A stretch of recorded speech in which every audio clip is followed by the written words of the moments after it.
In the middle of the 18th century, Giovanni Battista Piranesi produced a highly unusual series of prints called Imaginary Prisons. The scale and complexity of the scenes, together with the detail and strong tonal contrasts, provide the works with a deeply sinister character. What would happen if we imagined and expanded a space just like this one? Let's take a look.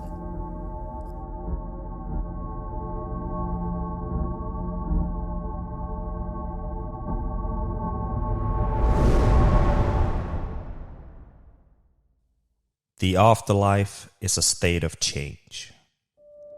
You leave the bounds of the earthly realm, your body an empty vessel left to rot.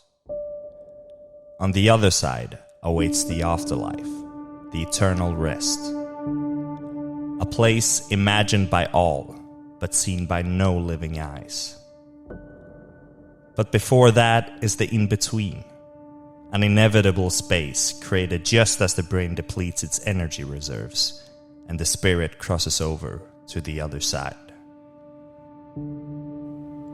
The act of dying is a confusing and scary experience filled with grief, and this crossroad between reality and imagination takes its shape based on one's emotions. The first stage of the in-between reflects one's denial by taking the form of a labyrinth, where one wanders endlessly, hoping for a way out. As one ventures deeper into the labyrinth's embrace, the world outside fades into a foggy memory, and the senses awaken to the symphony of the unseen.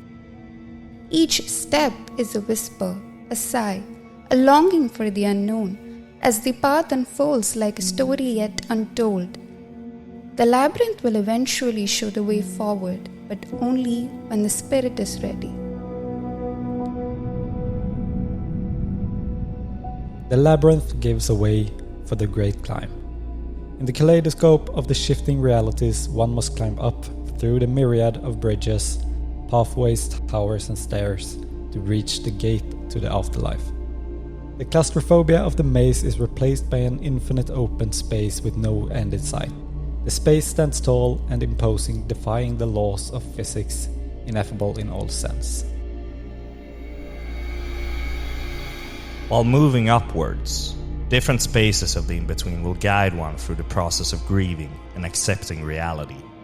Somewhere around here in this journey, most people experience anger, a fiery rage caused by a desire to cling on to their old life.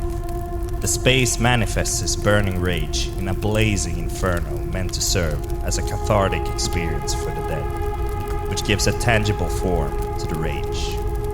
The heat reviving the cold dead stone of the space.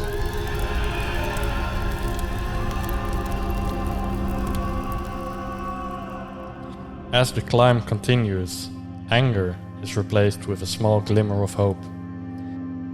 Maybe there is a way back. Maybe one complete with the great unknown for another chance at life. A temple clothed in marble and water embraces the ongoer.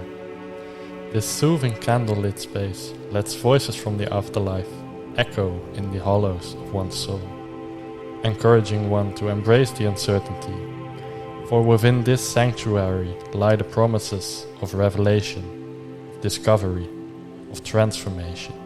There's no accept your fate. Everything will be alright. As one attempts to accept reality, the climb continues. An aura of sadness settles in the air as the truth starts to sink in. Life is over.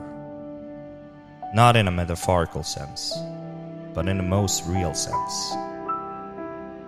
The statues along the path, the real onlookers of the journey, guide at times, scare at times, and comfort at times. As the despair gets heavier, the climb must go on.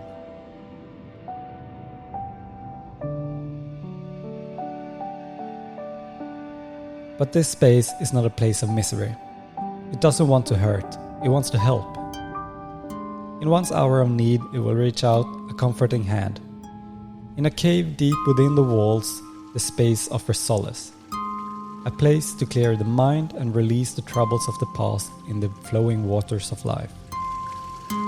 As one prepares for the final ascent, this space filled with elegance and vivid memories shows signs of a new life, of a new beginning.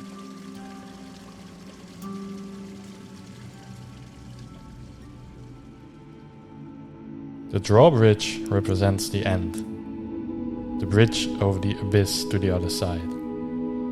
Underneath lies the past, across lies the future. The bridge will only let one pass when full acceptance has been achieved, when one's mind has let go of the past and is ready for what is to come. Only when one has completely opened their heart will the drawbridge lower, revealing the light that has guided one the whole way. The light which is the path to the great unknown.